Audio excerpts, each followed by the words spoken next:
بسم اللہ الرحمن الرحیم۔ آپ صلی اللہ علیہ وآلہ وسلم نے فرمایا، جس شخص میں یہ 3 باتیں ہوں گی وہ ایمان کا مزہ پا لے گا۔ ایک یہ کہ وہ شخص جسے اللہ اور اس کا رسول ان کے ماسوا سے زیادہ عزیز ہوں، اور دوسرا یہ کہ جو کسی بندے سے محض اللہ ہی کے لیے محبت کرے، اور تیسری بات یہ کہ جسے اللہ نے کفر سے نجات دی ہو، پھر دوبارہ کفر اختیار کرنے کو وہ ایسا برا سمجھے جیسا آگ میں گر جانے کو برا جانتا ہے۔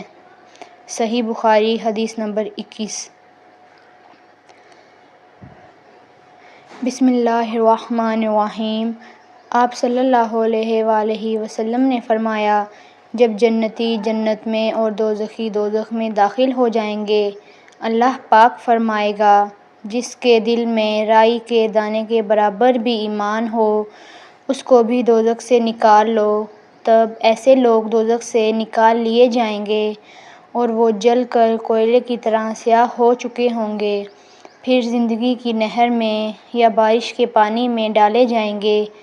یہاں راوی کو شک ہو گیا کہ اوپر کے راوی نے کون سا لفظ استعمال کیا۔